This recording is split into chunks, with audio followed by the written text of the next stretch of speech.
C'est bientôt le bac philo, et pour vous démarquer, vous avez peut-être envie d'ajouter à votre copie des punchlines de rap, la morale de l'histoire d'Harry Potter, ou alors le plot twist de The Last of Us. Coller une référence de Spider-Man à côté d'une citation de Spinoza, c'est peut-être un peu risqué. Alors pour savoir si parler pop culture est une bonne ou une mauvaise idée dans sa copie de bac, on a parlé à Lev Frankel, professeur de philo et correcteur au bac. Des références à la pop culture, le prof a l'habitude d'en voir, mais certaines sont plus efficaces que d'autres. C'est celle qui revient tout le temps, mais voilà, c'est pas que j'aime pas Florent Pagny, mais à chaque fois qu'il y a une dissertation sur la liberté, on a toujours le droit à ma liberté de penser de Florent Pagny.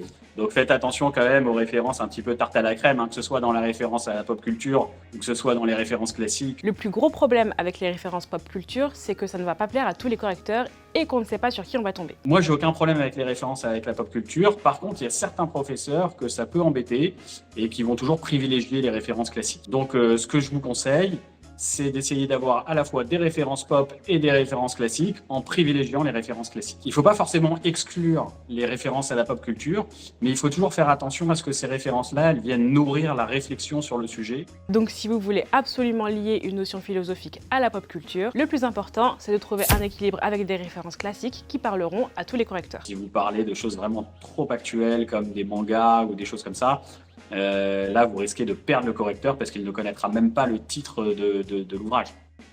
Et donc là, c'est dommage, il faut qu'il y ait une certaine complicité avec le correcteur quand même. Par contre, si vous trouvez un exemple de série ou de film qui serait plus pertinent dans votre argumentation, mais que vous ne voulez pas prendre trop de risques, Lev Frankel a une solution pour vous. On peut tout à fait parler de certaines choses qui se passent dans certaines séries, comme exemple, sans même forcément citer la série.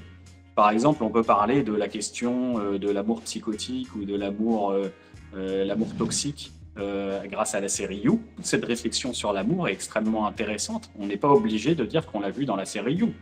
Si on veut se mettre à l'abri des critiques de certains profs qui n'aiment pas les références à la pop culture. Au final, n'oubliez pas, ce qui compte le plus, ce n'est pas d'où vient la référence, mais ce que vous en faites. Vous pouvez prendre une référence ultra classique. Je sais pas, vous pouvez parler de Don Juan de Molière, donc c'est une référence classique qui a priori est appréciée dans une copie. Mais si vous n'avez rien à en dire, si vous dites simplement des généralités sur cette référence, alors c'est mal employé finalement.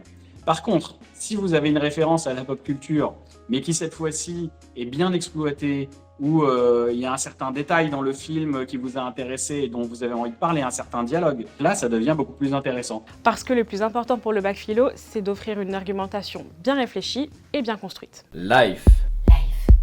Life. Life. Life. Life. Life. Life. Life.